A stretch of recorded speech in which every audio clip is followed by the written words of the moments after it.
Walt Disney World and Universal Orlando Resort in Orlando, Florida are some of the biggest and most popular theme parks in the world.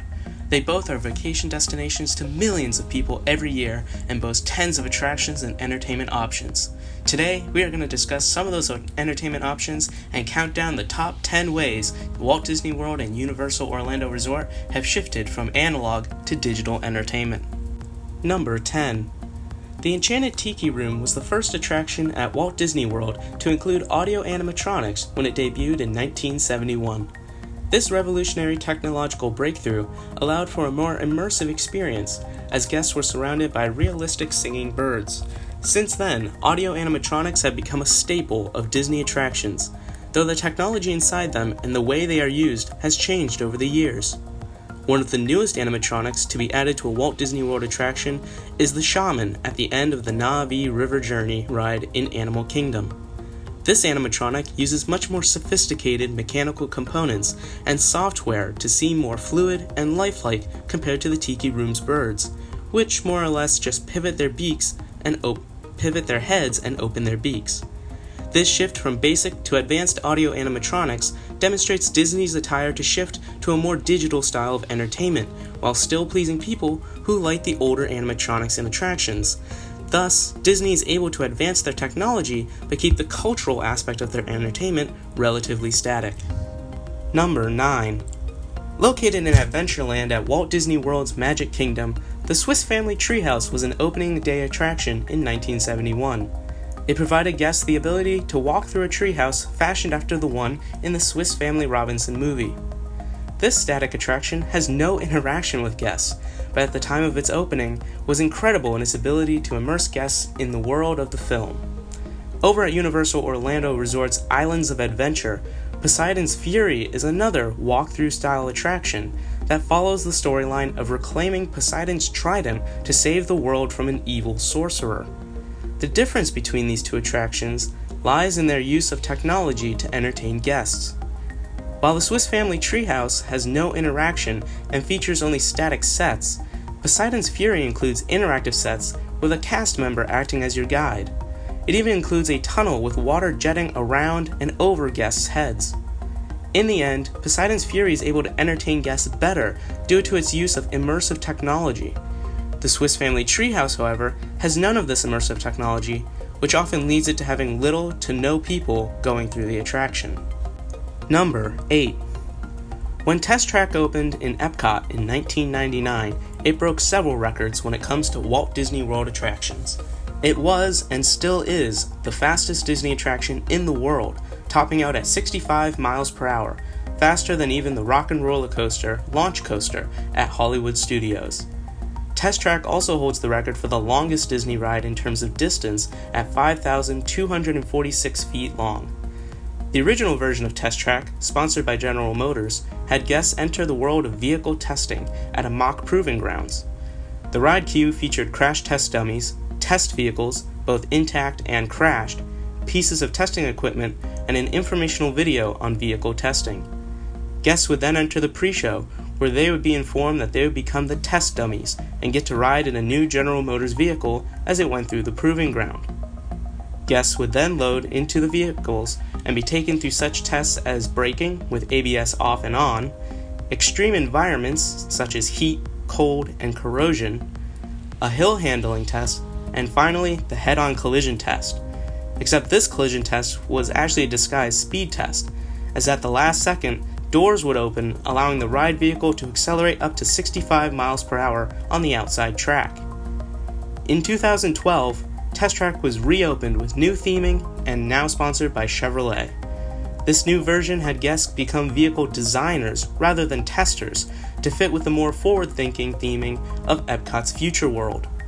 The new queue now featured modern and futuristic car designs, focusing on efficiency and reduced environmental impacts. The pre-show became a digital interface where guests got the ability to design their own car and then test it on the track. While the ride layout remained the same, instead of physical sets, digital screens now surrounded the ride vehicles. While this may give a more futuristic feeling, it lost some of the realistic and gritty nostalgia associated with the original version of Test Track. This trend of replacing sets with screens is more cost-effective for Disney, but many still prefer the older sets of the original attraction. Number 7.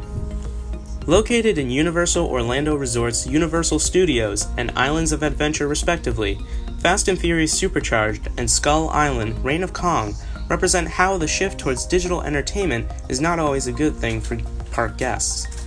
In an effort to provide cheap but immersive entertainment, Universal designed these rides with a mass transit-style ride vehicle that would go around an oval track into a large room with 3D screens surrounding the vehicles. Videos would then be projected around the vehicle while the floor beneath the vehicle shifted and moved to provide an, quote, immersive experience.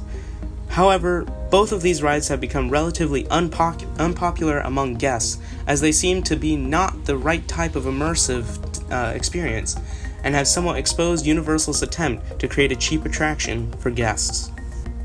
Number 6. Debuting in 2012, Sorcerers of the Magic Kingdom was released as a response to the interactive wand attractions at Universal's Wizarding World of Harry Potter. It was advertised as a way for guests to interact with the park in a new way, while supposedly helping to decrease ride wait times. The interactive experience has guests collect cards with different hero characters on them, go to special places around the Magic Kingdom, and defeat villains in digital screens by holding up their cards to be scanned. At Universal, guests move their wands in a certain pattern at different locations and cause actions to happen in store windows and fountains. Using IR emitters and sensors, the system interacts with the cards and wands and causes actions to happen. While this was a valiant attempt by Disney to imitate Universal's technology, the strong thematic background was missing with the Sorcerers of the Magic Kingdom, and most sorcerer locations stand unused in the Magic Kingdom, while there are always crowds around wand locations at Universal. Number 5. Currently, Walt Disney World is the only Disney park to use the digital FastPass Plus system, though Disneyland in California has begun the process of transferring from paper to the digital MaxPass system.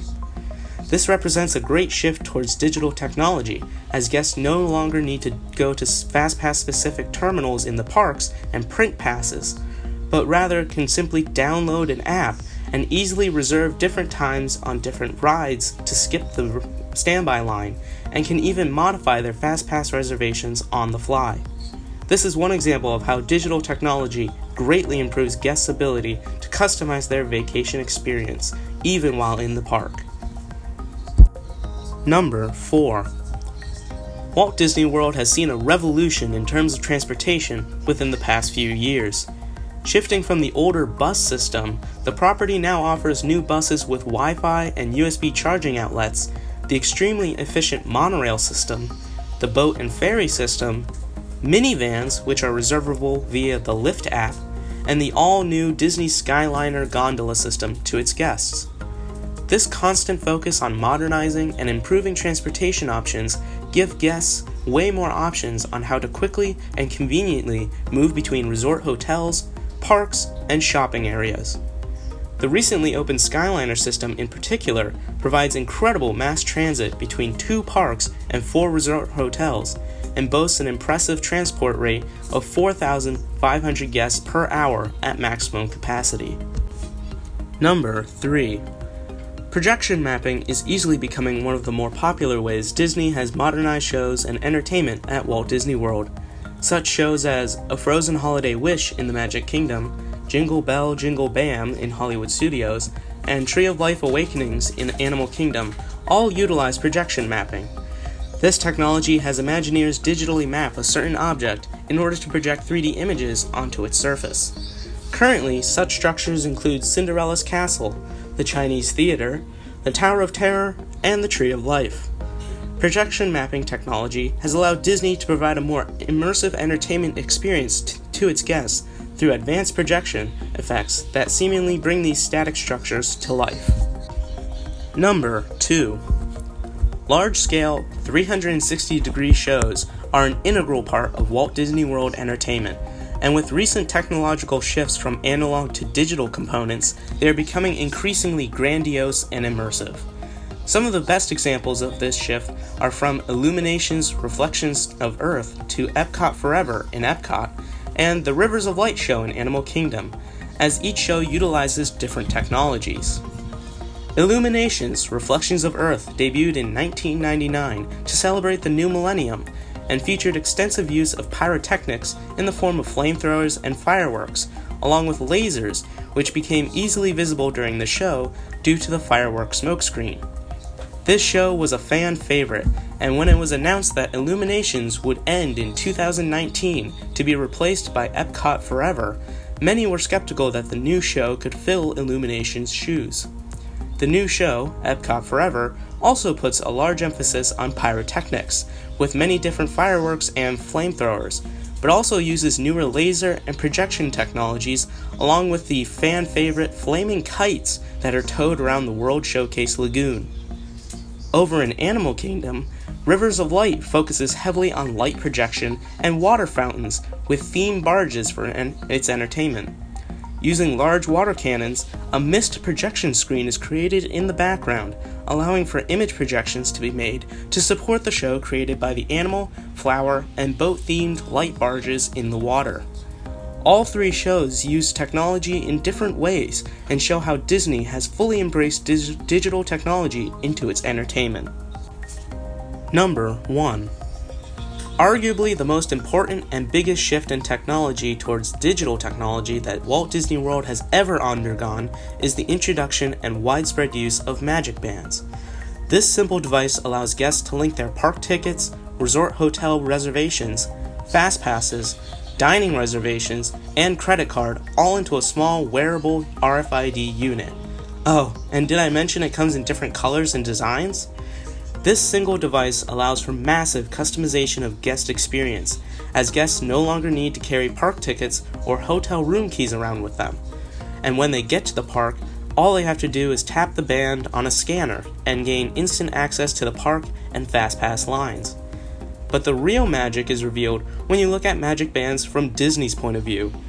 With this one device, Disney is able to keep track of FastPass reservations, purchases, guest attendance, the location of guests, and even guest opinion on certain attractions based off of how many people ride it.